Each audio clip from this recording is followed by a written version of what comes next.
Bismillah. Innal hamdalillah nahmaduhu wa nasta'inuhu wa nastaghfiruh wa na'udzu billahi min shururi anfusina wa min sayyiati a'malina may yahdihillahu fala mudhillalah wa may yudlil fala hadiyalah wa asyhadu an la ilaha illallah wahdahu la syarikalah wa asyhadu anna Muhammadan abduhu wa rasuluh amma ba'd. Alhamdulillah fi hadzal yaum ba'dal asr, hari Selasa 8 Sya'ban 1444 Hijriah, bertepatan dengan 28 Februari 2023. Kita lanjutkan kajian di Fakultas Ilmi Hadis dan Ilmi Al-Fiqh dalam pembahasan kitab Al-Akhbar As-Sahihah fi sifati siyami Rasulillah sallallahu alaihi wa ala alihi wasallam, kumpulan hadis-hadis yang sahih tentang permasalahan sifat puasa Nabi Muhammad sallallahu alaihi wa ala alihi wasallam, yang mana pada kesempatan petang ini kita masuk kepada sifat sahur yang berhubungan dengan kapan waktu terbaik untuk melaksanakan sahur. Maka di pelajaran yang lalu telah kita sebutkan pendalilan dari dua sahabat, dari Zaid ibnu Thabit dan dari Anas ibnu Malik, yang muttafaqun alaih dan berkesendirian Imam Al-Bukhari, yang menunjukkan bahwa sebaik-baiknya bagi seorang yang akan berpuasa di mana dia itu melaksanakan sahur mendekati fajar. Kemudian beristidlal juga penulis dengan hadis-hadis yang lain yang bersifat umum yang dikeluarkan selain dari Al-Bukhari dan Muslim, seperti datang dari sahabat Ibni Abbas bahwa para nabi diperintah untuk melaksanakan takhirus sahur. Dan begitupun di hadis dari sahabiyah Ummu Hakim binti Wada' disebutkan Nabi memerintahkan untuk akharus sahur, mengakhirkan sahur. Dan juga di hadis Abi Dzar yang lafadznya disebutkan la tazalu ummati ala khairin ma'ajjalu al-iftar wa akharus sahur, bahwa umatku akan terus baik jika dia dalam keadaan mengakhirkan sahur. Qala al-muallif hafidhahullah. Sekarang muallif ingin beristidlal dengan hadis-hadis selain dari Al-Bukhari dan Muslim, dan lafadznya dengan lafadz yang khusus, dengan lafadz al-ghada al-mubarak, bahwa sahur itu dinamakan dengan al-ghada al-mubarak.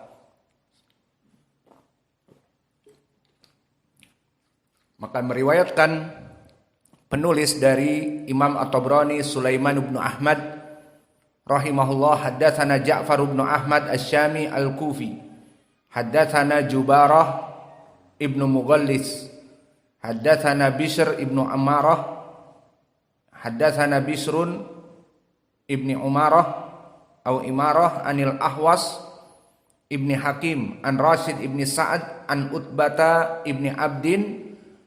Dan di nuskah di sini terputus wa Abi Darda. Qala Rasulullah sallallahu alaihi wa ala alihi wasallam tasahharu min akhiril lail wa kana yaqul huwal ghada al mubarak.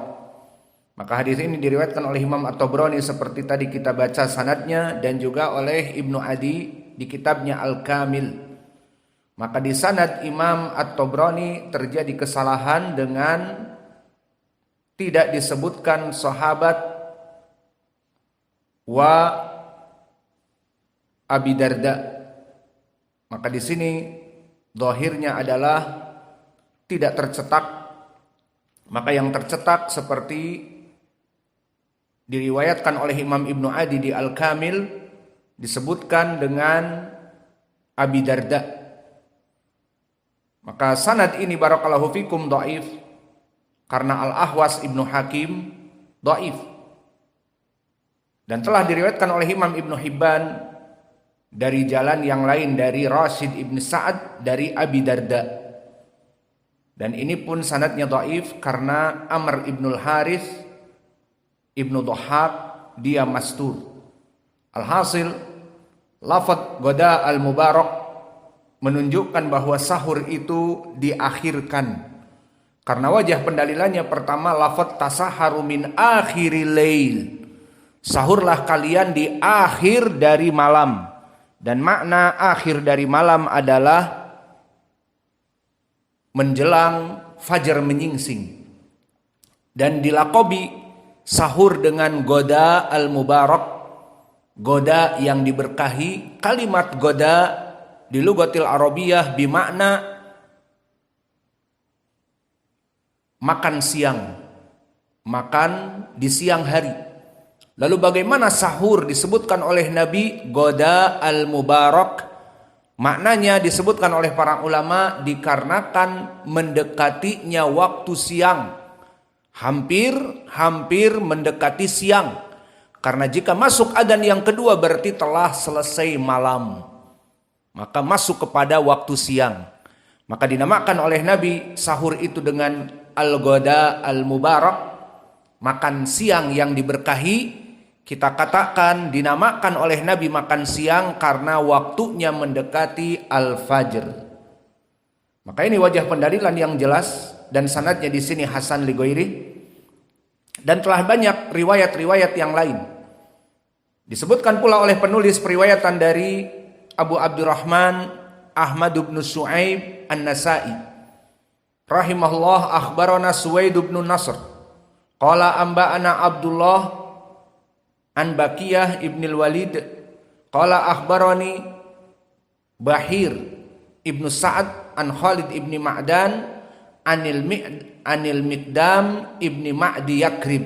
Maka sahabatnya Al-Miqdam ibni Ma'di Yakrib meriwayatkan dari Nabi Muhammad sallallahu alaihi wa ala alihi wasallam bersabda, alaikum bigoda is-sahur fa innahu huwal godaul mubarak.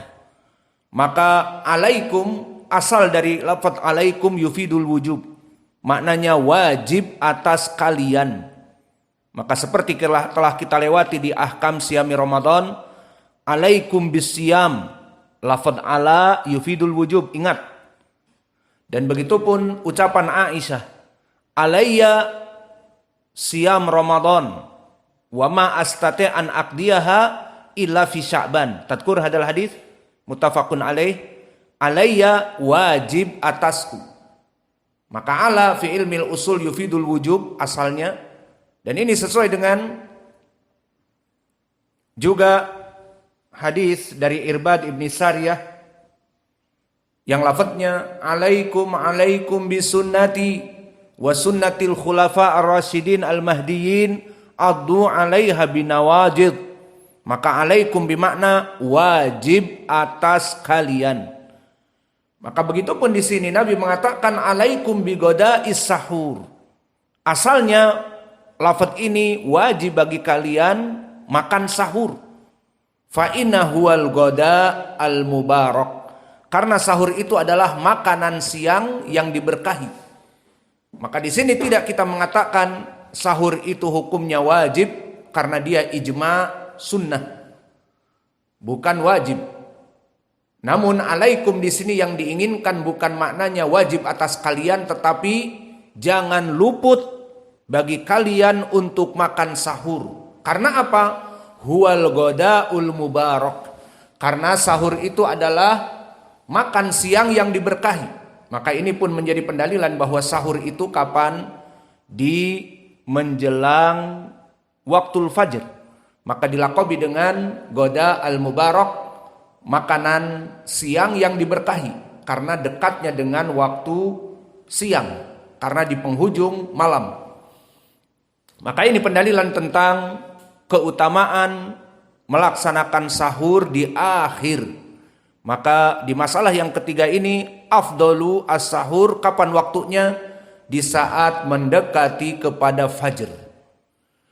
Adapun hadis ini diriwayatkan oleh Imam An-Nasa'i dan At-Tabrani di Musnad Asy-Syamiyyin dari jalan Baqiyah ibnul Walid, dari Buhair ibn Sa'ad, dari Khalid ibn Ma'dan, dari Mikdam ibn Ma'di Yakrib. Dan diriwayatkan oleh Imam At-Tahawi juga dari jalan Baqiyah ibnul Walid, dari Yahya ibn Sa'id, dari Khalid ibn Ma'dan.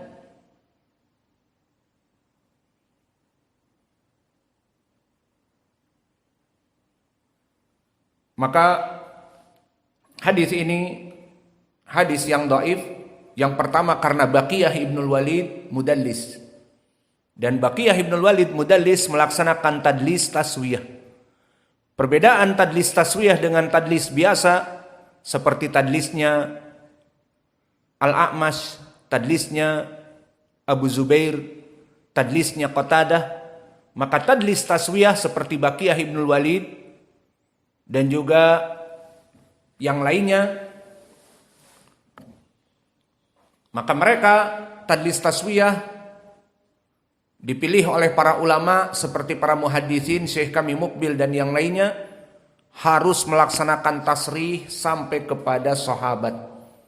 Karena kebiasaan rawi yang mentadlis taswiyah ada di situ yang diputus atau yang disunat dari sanad.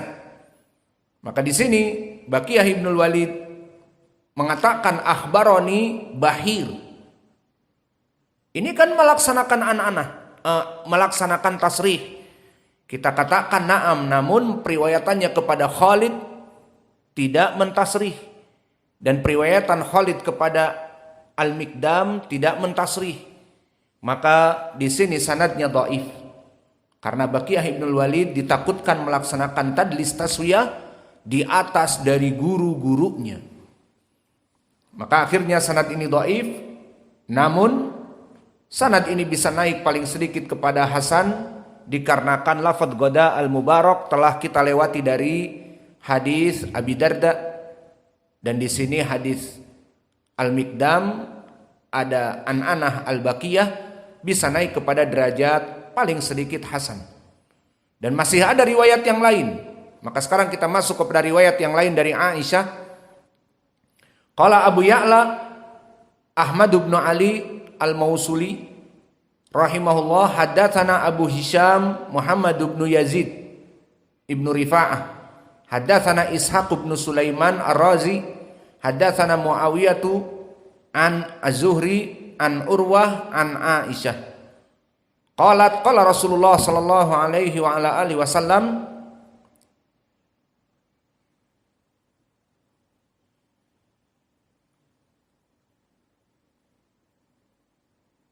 qarribi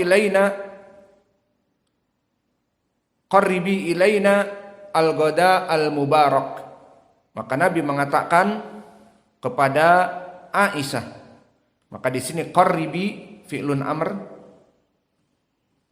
diperintahkan oleh Nabi untuk mendatangkan waktu sahur ataupun mendatangkan makanan sahur. Qarribi, maka kemarikan, dekatkan makanan sahur ilaina al-ghada al-mubarak. Maka kemarikan makanan sahur al-ghada al-mubarak, yakni as-sahur.